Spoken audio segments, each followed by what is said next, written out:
네, 안녕하세요. 선박 종합 설계.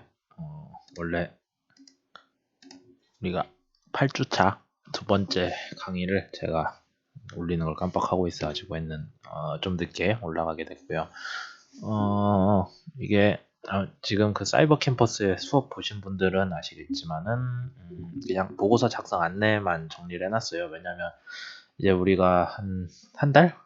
한 달만 있으면 한 달만 있으면 학기가 끝나기 때문에 네, 너무 기쁜데 한 달만 있으면 학기가 끝나기 때문에 도대체 어떻게 학기가 갔는지 모르겠는데 이제 보고서를 여러분들이 써야 되잖아요. 근데 또 그냥 쓰라고 하면은 여러분들이 뭐를 강조해야 되는지 아니면 뭐가 중요한지를 사람마다 의견이 다르기 때문에 뭐 본인 생각에 맞다고 써도 그게 조에서 잘 합의가 안 될 수도 있거든요.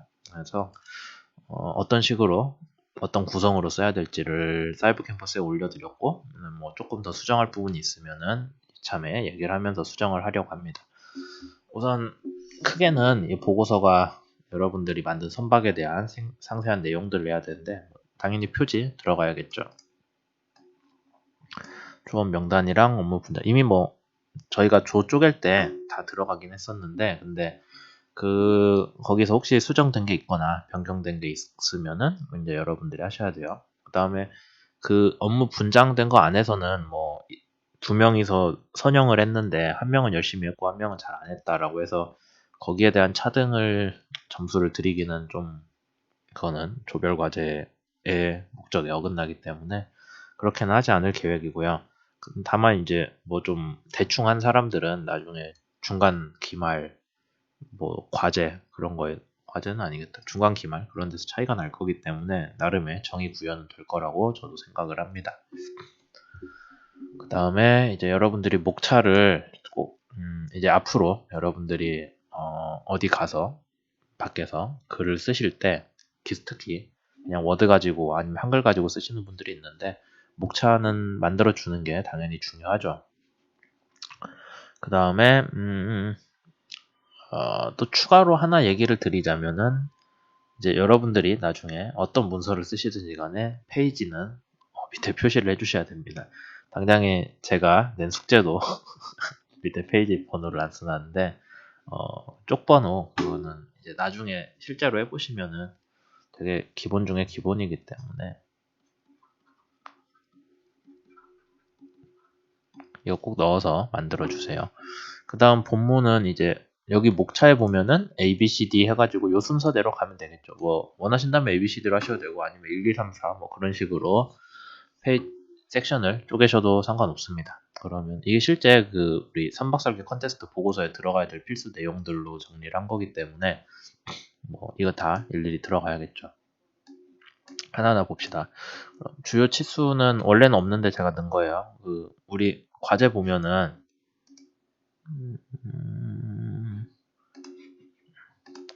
우리 과제 처음에 공지 파일을 보시면은 선박의 주요 요목들이 나와 있거든요. 한번 보시죠.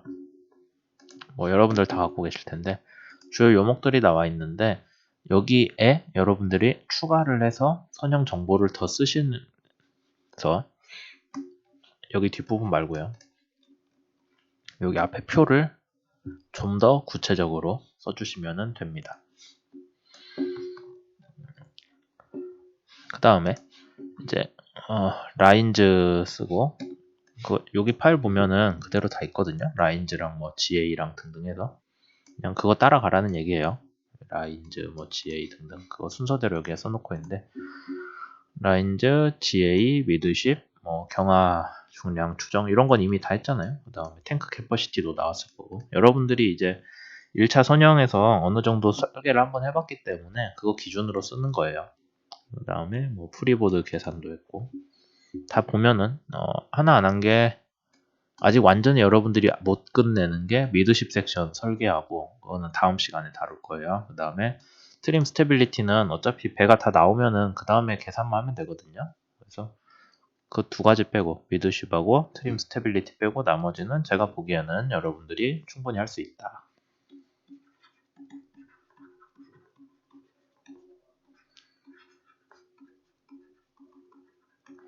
이거 계산 빼고 나머지는 여러분들이 지금 당장 작성하라고 해도 할 수 있겠죠. 우선 주요 치수부터 설명을 드리자면 그 섹션에 들어가야 되는 거는 주요 재원 당연히 뭐 이런 것들 있잖아요. 여러분들이 선형이 정해졌기 때문에 다 계산됩니다. 그 다음에 선형 개수 그 참고 자료에는 안 나와 있는데 여러분들이 배 설계를 했기 때문에 뭐 다 개론 때나 뭐 그때 배웠던 값들이죠. 그렇게 표시를 해주시면 되고 동력 성능 당연히 해주셔야 됩니다. 그거는 뭐 참고 자료에도 있으니까 적재 용량도 참고 자료 있는 거 그대로 참고해가지고 여러분들이 계산을 하시면 되겠죠. 예, 전체적인 요약이에요. 여러분들이 만든 배에 대한 요약 정보고 그 다음에 각 파트는 분량이 나중에 선박 설계 컨테스트 나가면 300쪽 기준이기 때문에 우리도 300쪽 이하로 맞춰야겠죠. 그래서 보면은 한 파트당 한 20페이지 정도 하면 얼추 숫자가 맞을 거예요.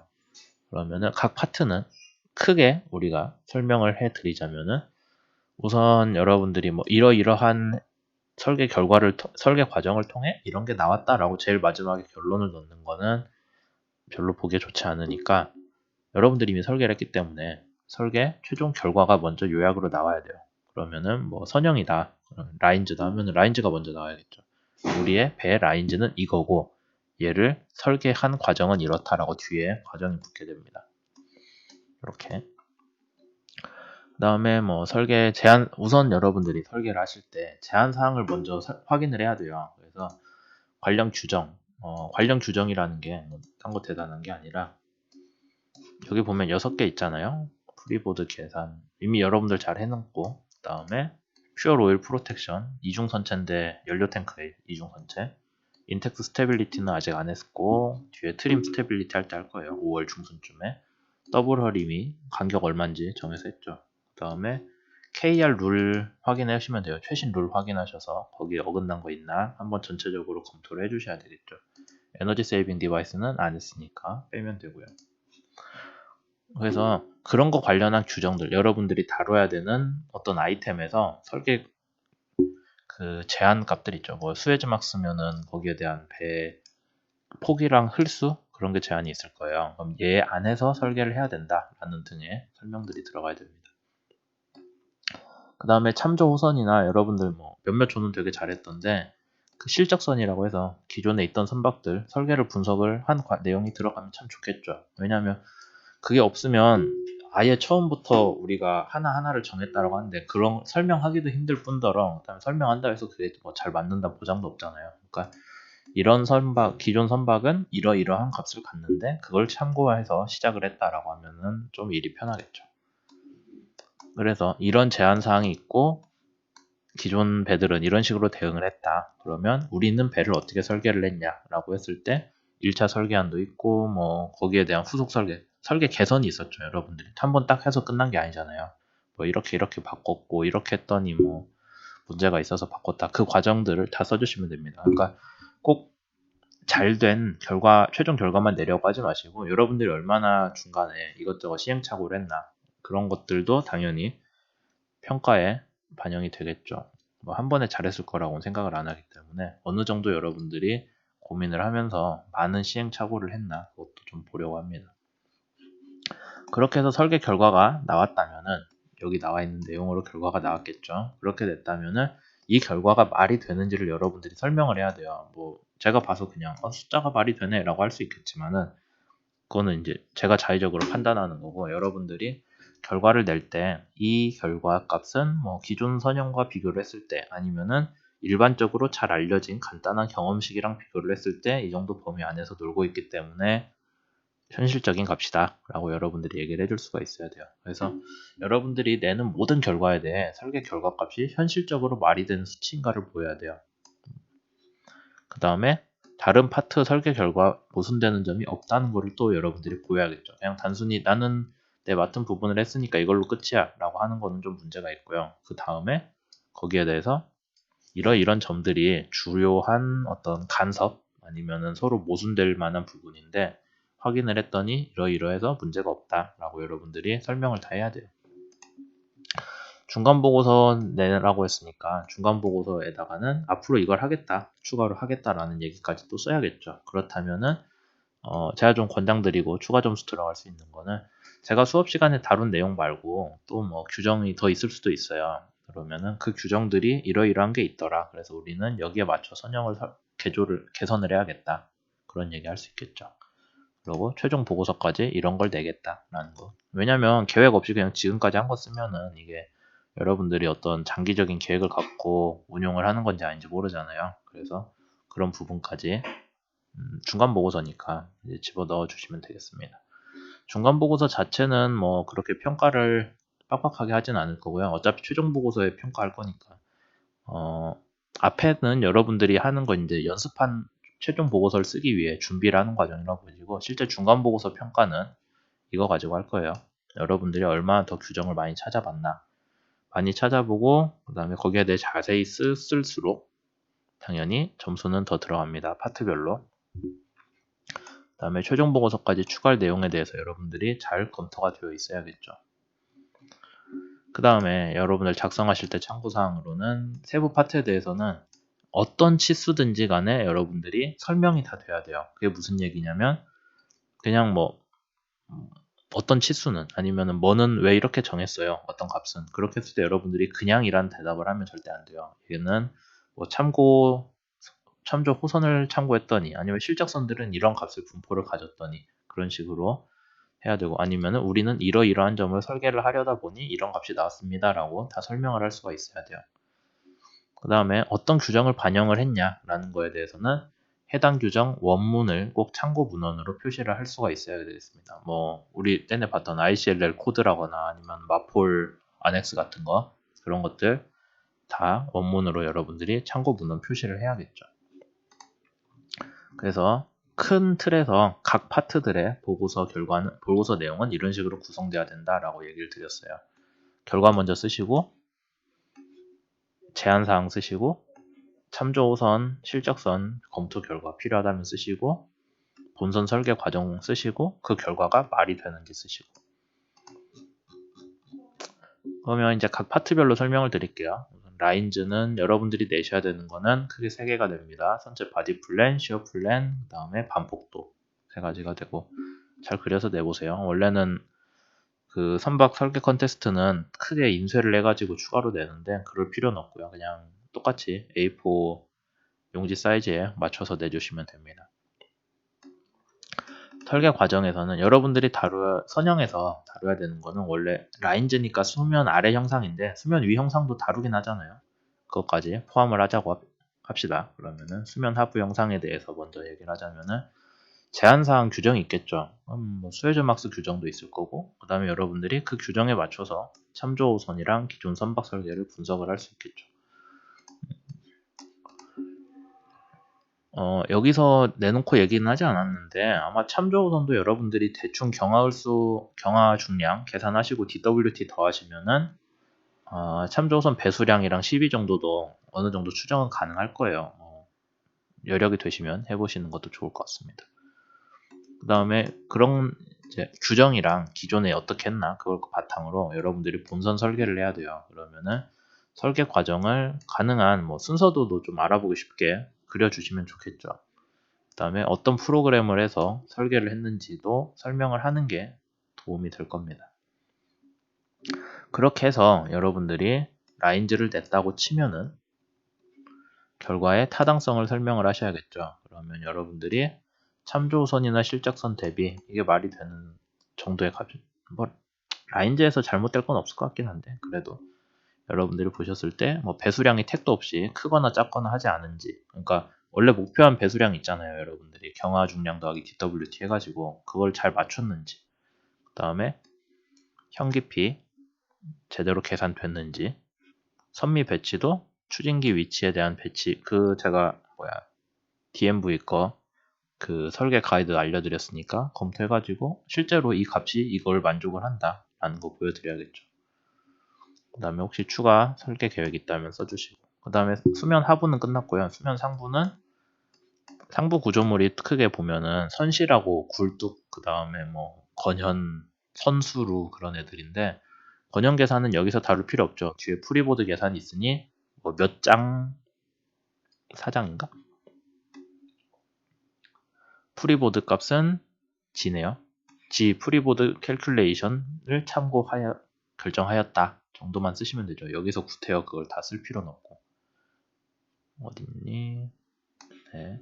그 다음에 기타 상부 구조물, 굴뚝하고 선실도 큰 틀에서는 참조 선거 그대로 쓰셔도 무방해요. 근데 그 위치 같은 거는 여러분들이 그냥 임의대로 갖다 붙이는 게 아니라 뭐 탱크 플랜도 고려하시고 기관실에서 굴뚝이 최소한으로 꺾여서 올라가야겠죠. 제일 가깝게 등등을 고려를 해서 배치를 했다라고 해야 얘기가 되는 거예요. 그래서 그런 배치 과정 여러분들이 설명을 하셔야 됩니다. 그 다음 GA에 대해서 얘기를 드리자면은 GA도 요약은 GA 그림이 짠하고 처음에 나와줘야 되고요. 설계 과정에서는 주요 요구사항이 먼저 있어야겠죠. 그럼 여러분들이 GA에 대해서 뭐 규정이라는 게 크게 봐야 뭐 선수 선미격벽 위치 정도? 그 정도는 규정이죠. 나머지는 여러분들이 그냥 계산을 해서 이게 설계 제한사항이다 라고 먼저 얘기를 해주셔야 돼요. 그러니까 우리는 설계를 할 때 이거를 고려를 했다라고 얘기를 해야지 거기서 얘기를 안 한 거는 설계할 때 고려를 안 한 거예요. 고려를 안 했다고 하면은 나중에 누가 질문할 수 있겠죠. 이건 왜 고려 안 했어요? 라고 했을 때 여러분들이 할 말이 없기 때문에 가능한 많은 거를 고려한 것처럼 얘기를 해야 됩니다. 그럼 여기도 똑같아요. 카고 캐퍼시티 그러니까 우리한테 얘기하자면 오일 탱크인데 크루드 오일 탱크 캐퍼시티 플랜은 어디였죠? 그러니까 F네요. 그럼 F 캐퍼시티 플랜을 참고했다. 그래서 값은 얼마다. 아니면은 그 결과는 이거니까 걔를 그대로 썼다. 라고 여러분들이 쓰시면 되고 이런 것들 실제로 계산 가능하죠. 이거 선형 나왔으면은 격리된 평형수 탱크라고 해서 세그레게이티드 벨러스티 탱크 그것만 채웠을 때 배가 최소 홀수가 얼마나 나야 된다라는 규정 있잖아요. 그게 맞추는지 얘기해야 되고 프레시워터는 여러분들이 계산하시면 얼마 필요한지 나오죠. 그거 숙제로 냈던 것 같고 슬롭 탱크는 탱크 캐퍼시티의 2%인가 3%인가 뭐 그걸로 맞춰갖고 하나 만들어 주셔야 되고 이거는 마폴 아넥스에서 새로 나온 거죠. 퓨어 오일 프로텍션 그거 그러니까 걔는 탱크의 위치고 탱크 자체의 크기에 대해서도 규정 한번 확인해 보시고 우리 배는 며칠을 갈 배니까 얼마만큼의 연료가 필요하고 거기에 맞는 탱크 용량을 정했다라고 계산을 하셔야 돼요. 마린 디젤 오일도 그냥 실제 얼마 쓸지 모르겠지만 참조 호선 대비 항해 일수가 뭐 늘어났으면 그만큼 비례해서 키우시면 됩니다. 항해 일수가 적으면 그럴 리는 없지만 적다면은 MDO 사이즈 줄이면 되고요. 그렇게 하시고 참조우선 일반 배치는 여러분들이 그 참조우선 값들 검토해 보시고 이게 우리가 여기서 얘기했던 거랑 비교를 했을 때 이게 정상적으로 나온 값이냐 아니면은 참조우선에서는 보니까 왜냐하면 참조우선에서는 탱크 크기가 세제곱미터 부피로 나왔거든요. 근데 우리가 실제로 보면은 뭐 연료 같은 거 중량 톤으로 쳐야 돼요. 그래서 톤수랑 비교했을 때 뭐 탱크 크기가 어느 정도의 마진을 가지고 있다. 뭐 예를 들자면 원유 비중을 0.9로 놨을 때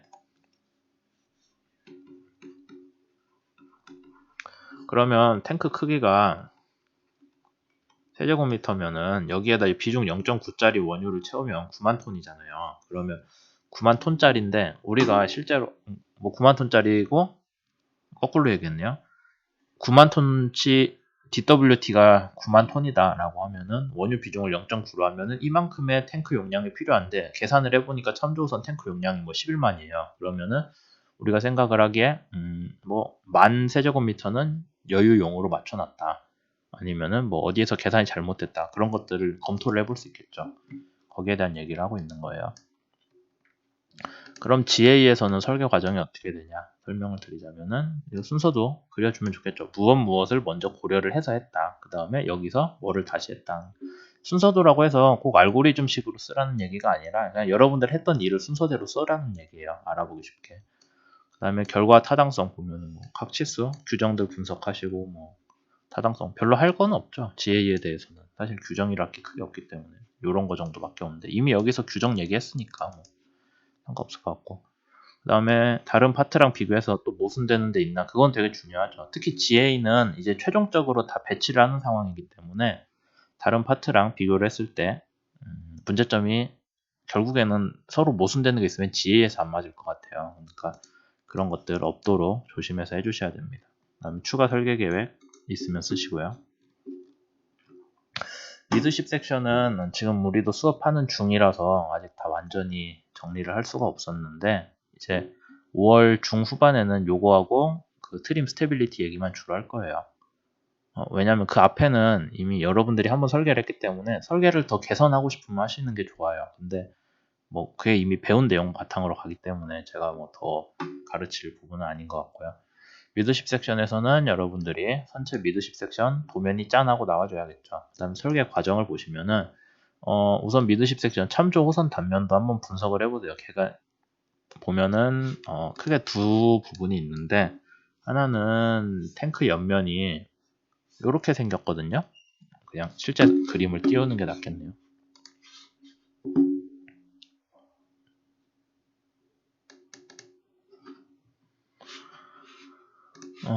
그림 보시면은 여기가 이렇게 생겼잖아요. 아마 여러분들 그 많은 조에서 이렇게 쳤을 텐 탱크 그 단면 이렇게 니은자로 쳤을 텐데, 규정 보시면은 왜 이제 얘네들이 이렇게 여기서 이렇게 사선으로 쳤나, 그런 것들도 여러분들이 찾아보시고 그걸 반영을 해야겠죠. 실제 탱크 캐퍼시티 플랜에. 그러니까 특히 탱크 캐퍼시티 계산하신 분들은 아직 완전 일 끝난 거 아니에요. 그래서 단면 보시고 두 가지 점에서 보시면 됩니다. 하나는 왜 여기가 이렇게 꺾여 있나. 실제로는 여기가 니은자로 되어 있으면은 뭐 규정일 수도 있고, 아니면 그러니까 탱크 자체 규정일 수도 있고, 아니면 여기 거리 간의 문제일 수도 있는데, 그게 있긴 있거든요. 내용이. 그거 한번 찾아보세요. 그 다음에 여기 보시면은 부재들이 탱크 안쪽으로 배치된 애들, 여기 가운데는 철판이 하나니까 뭐 어쩔 수 없이 탱크 안쪽으로 구조재가 튀어나오고, 여기는 우리가 주로 밸러스트 탱크로 쓸 부분엔 구조재들이 탱크 안쪽으로 나와, 아니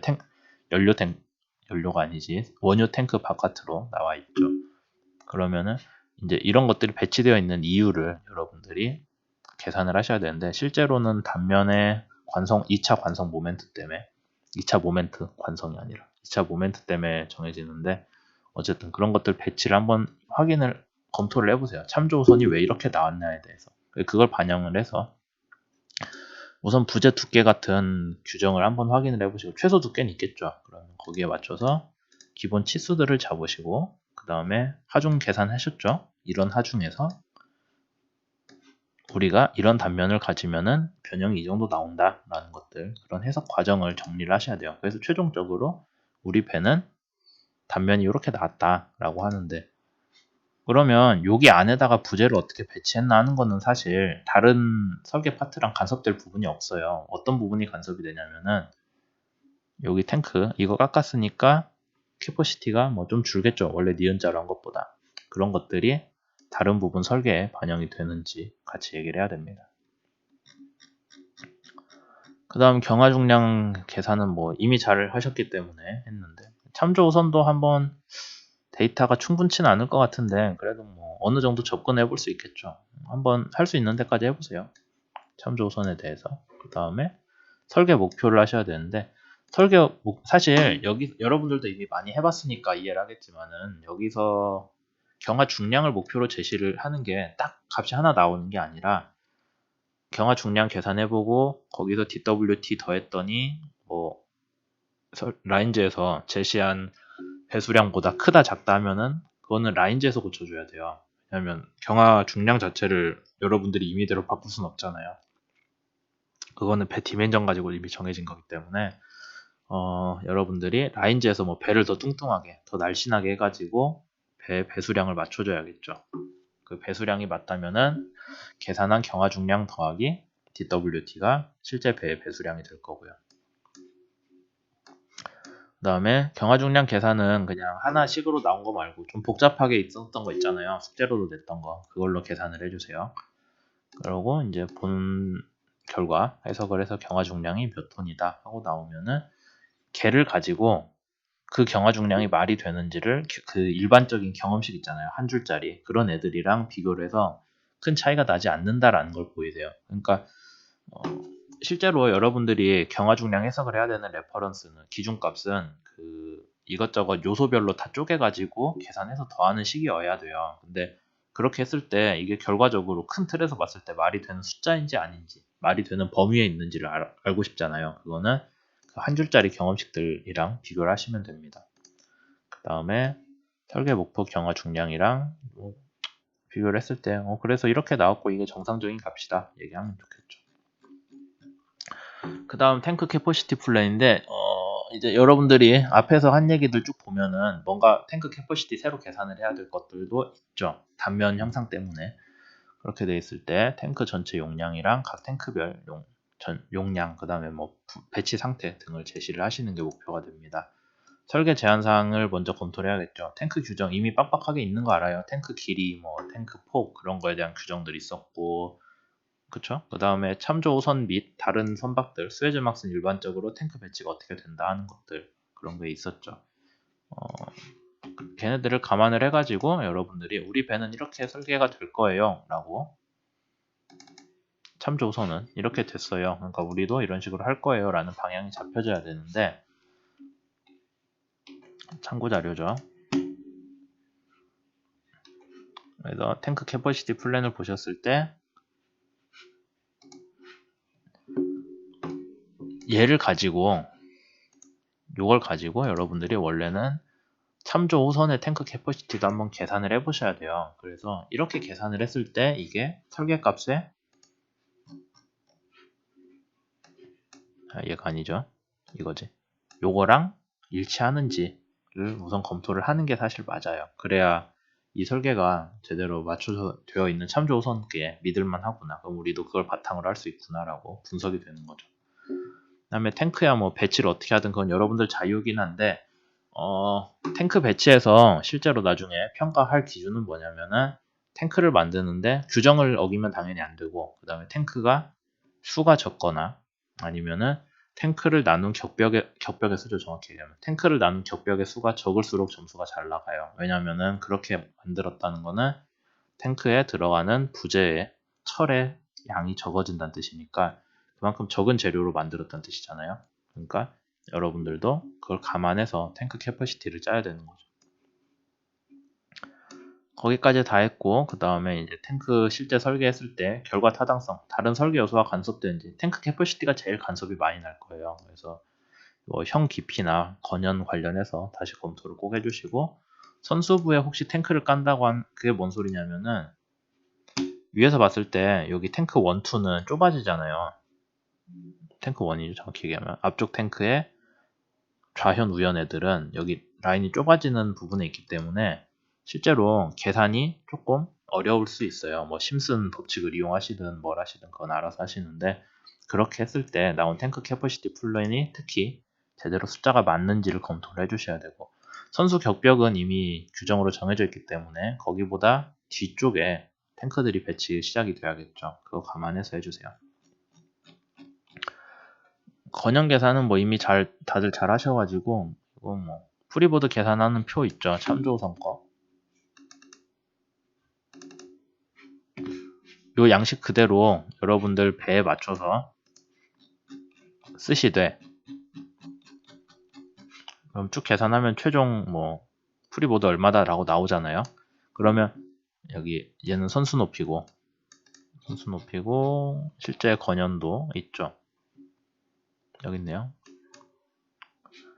그러면 이걸 계산하는 표를 그대로 먼저 내용 그대로 베껴갖고 내시는 게, 여러분들 설계에 맞춰서 숫자는 바꾸시되 내용은 베끼시는 게 요약이고, 다만 그렇게 냈을 때 여러분들이 딱 그 표만 보고 내용을 이해를 시킬 수는 없잖아요, 상대를. 그러니까 거기에 대해서 규정을 하나하나 따라가셔야 되는데, ICLL 규정밖에 적용을 안 되니까 걔 요약해서 다시 쓰시고, 뭐 어떤 이유로 썼다, 뭐 ICLL이 그러니까 최소 예비 부력을 확보하는 게 목적이고 등등 얘기할 수 있겠죠. 그 다음에 참조선 설계를 검토를 하셔서 스캔틀링을 수 기준으로 하세요. 스캔틀링이 규정상 허용되는 최대를 쓰니까 그걸 기준으로 참조선 건연이 뭐 이런 식으로 나왔구나. 아까 어디 있었죠? 이미 그 건연 계산하는 차트 보면 여러분들이 대충 이해하잖아요. 거기 들어가는 게 뭔지. 그 분석을 한번 해주시고, 여러분들 배에 건연과 선수 높이 계산하는 과정을 해주시고, 결과 타당성은 다시 한번 얘기하셔야죠. 건연하고 탱크 높이 비교 특히 해가면서. 의장수 계산은 뭐 이미 다한번 해보셨으니까 따로 뭐 할 건 없는데, 혹시라도 선형이 바뀐다면은 거기 맞춰서 새로 해야겠죠. 특히 배 건연 같은 게 달라진다면. 트림하고 스테빌리티는 아직 하진 않았는데, 이제 여러분들이 배 설계 다 끝나고 안에 배치가 끝나면 배 무게중심이 나오거든요. 뭐 안 나와도 대충 경험식이라도 따라 쓰겠지만은 무게중심 나왔을 때 그때부터 시작할 수 있겠네요. 그리고 저항 추진 파트는 이제 이거 쓰는 거가 목표긴 한데, 그러니까 단순히 하나 꼭지로 달아놓긴 했는데 좀 내용은 복잡할 거예요. 그래서 요약은 여러분들이 어떻게 그리냐면은 속도별 RPM하고 NCR 동력 추정 결과를 먼저 쓰셔야 돼요. 거기에 참고할 만한 게,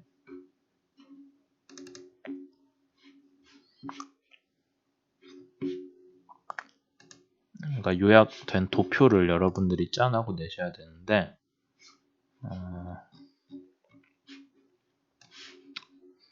이거 뭐 제가 함부로 공개하고 다닐 내용은 아니지만 이런 식이죠. 그러니까 EP는 우리가 알고 있는 이펙티브 파워고, DP는 딜리버드 파워고, C마진 들어간 거예요. 그래서 여기서 DP라고 썼는데 그냥 NCR이라고 보시면 됩니다.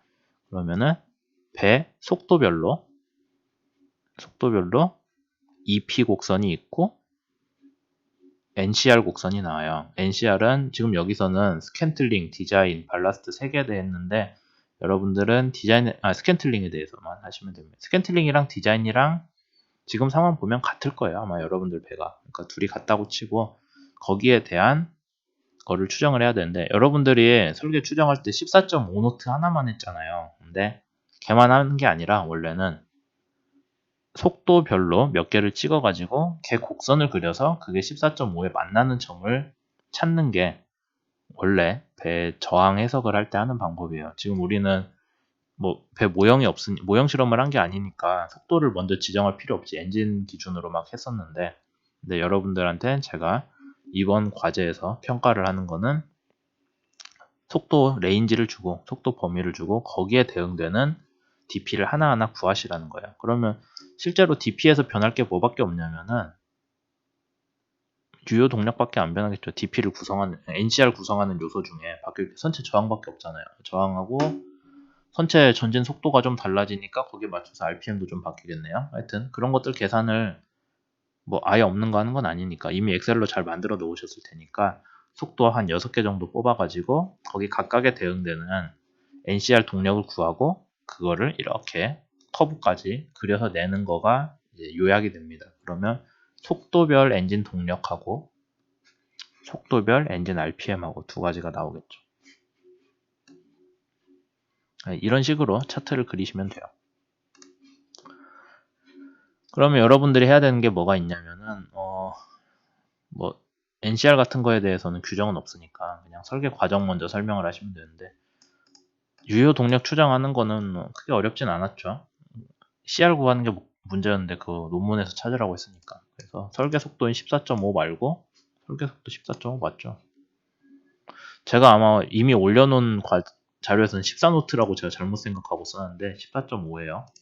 14.5 기준으로 앞뒤로 속도 영역을 해주시고 거기에 대한 유효 동력을 먼저 추정을 하는 과정을 써주시면 됩니다.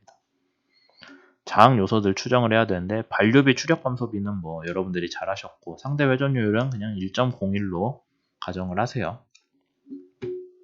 아니면 저기 저항 추진책이나 추진기 설계 그런 책 보면은 일반적으로 쓰는 상대 회전율과 범위가 있긴 하거든요. 뭐 그거를 찾아서 쓰시는 거를 좀 더 권장은 드립니다. 그 책에서 찾았다. 왜냐면 1.01이란 값도 제가 그냥 일반적으로 이 정도다라는 거지, 그게 어떤 책에서 그 내용을 반영을 해가지고 한 건 아니잖아요. 그러니까 가능한 믿을 수 있는 자료를 책에서 찾아서 하시는 게 좋겠죠. 그 다음 선박 추진기 설계 과정을 여러분들이 설명을 하셔야 되고요. 설계 속도 14.5노트 기준으로 해상 여유가 들어간 저항에서 추진기 설계를 했다라고 했죠. 그래서 뭐 이러한 거 어떻게 구했다는 것들 설명 다 해주시면 됩니다. 그럼 추진기가 나왔으면은 속도 범위에 따른 선속이랑 RPM 동력이 여러분들이 분석을 할 수가 있겠죠. 왜냐하면 추진기가 나왔으니까 추진기 단독 곡선이 나오잖아요. 그러면 그걸 가지고 그 KT 오버 J 스퀘어 그게 속도별로 나오거든요.